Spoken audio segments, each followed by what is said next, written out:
Our first music guest this morning hails all the way from the east coast of KwaZulu-Natal. The 16-year-old Andrew Sutton's music and performance talent gained recognition when he started winning singing competitions at the tender age of 6. Has since shared stages with seasoned artists such as Freshly Ground, Matthew Mole and Gangs of Ballet, to mention just a few. Well, Andrew joins us now to tell us more about his musical journey as well as the release of his debut EP. Andrew, welcome to Morning Live. I'm very excited to chat. Thank you so much for having me. I really appreciate it. Now, Andrew, you started singing at 6 years old. Yes. Tell us about that. I mean, how did you first discover your talent, and how have you not looked back since the moment you decided? So I've always had a passion for music. So ever since I was like 1 or 2, I've always just loved music. But when I was 6, I did my first little school show, pre-primary thing, and I asked my teacher if I could sing in our little school show. And she said yes, and I just loved it, and so I've always loved music. Yeah. Let's talk about your management. You're under Brad Kleinsmith, who's known for being a part of the musical group Gangs of Ballet. Yeah. How did you manage to grab his attention? Brad went to Northwood, which is my current high school, and we had a school show, and Brad came to come and support Northwood. And I think he saw my passion for music and my love for music, and he asked if we could meet after. And we just grabbed a coffee and spoke about if it was what I wanted to do, and obviously was like, yeah. And so just to meet him was like, what? Because I'm such a fan of Gangs of Ballet, but to him being my manager and like a mentor is just unbelievable. I'm so excited. Wow, we're excited for you. Talk to us about your sound. How would you define it? Is it pop? Is it rock? Is it? So I think I've always had a passion for pop music. So starting with Michael Jackson and then moving to Bruno Mars, Justin Bieber, that kind of thing. But yeah, definitely pop, and it's like One More Chance is quite a tropical signing song, which I love. I think it's also got a bit of an African kind of vibe to it, which is cool. But yeah, I think as long as my music's like uplifting and positive, then that's really what we strive to do. Well, speaking about your single, I can tell you now that our crew members in my ear have been singing "Give Me One More." Since you performed it, I think you've got a hit on your hands. Tell us about your upcoming EP, who you're working with, and what we can expect. We're lucky enough to have a mixer from Monarch. His name's Earvolt, and he's mixing the tracks, and then we've got my manager Brad.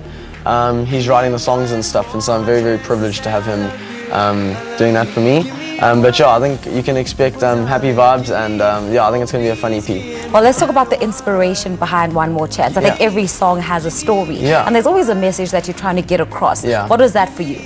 So Brad wrote One More Chance, so I don't know his story, but I think the song is just about a happy vibe, and obviously a guy really missing this girl, and she meant more to him than he realized at the time, and so now he's just asking for one more chance. Aww. Now, you're a pretty new artist in the industry, and how have you been finding it? I mean, you've had the opportunity to perform with pretty seasoned artists in the industry, but also, how's it challenged you? How's it made you a better person?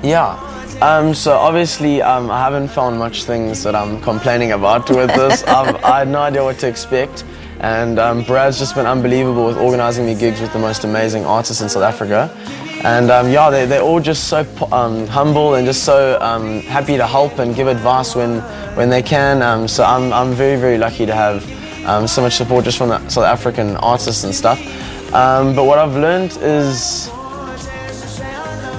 this is a very fun industry. I'm having a very good time, so I'm very lucky. Well, I think it's so important to be able to do something that you love and still have fun. Because I think sometimes the pressures, you know, in the industry do get to you. But just wait until you are a top charting artist, and then we'll see how much fun you're having. But Andrew, what's the ultimate dream for your future? Where would you like to see your music going? Which stages would you like to see yourself performing at? I think, to be honest, the main thing for me is just there's not many things that can compare to like being on a stage and then seeing people react in a positive way and them smiling and dancing along with you. Like, as long as I'm doing that, I'm 99% sure I'll be happy. So yeah, I think the main goal is just to spread positivity and just have a good time on stage. Okay, great. But as for what stages I want to be on, I'm happy anyway, to be honest. I don't have anything specific, but well, keep being happy, Andrew. We're very happy and excited for your future and everything that you've been able to accomplish so far. Quickly give us the release date or release month of your EP. I think it's going to be in Jan. We haven't got a specific date yet, unfortunately, but we just recorded yesterday, which I'm very excited about. And so yeah, I think it's going to be very, very cool. All right, well, we'll keep watching you very closely, and we'll let the people know out there where and when they can get your EP as soon as it's released. Thank you so much for coming. That's Andrew Sutton, a 16-year-old music prodigy, and he was speaking to us about his musical journey and the release of his upcoming debut EP. Stay tuned to Morning Live for more performances from him as the program continues. We'll take a short break. Give me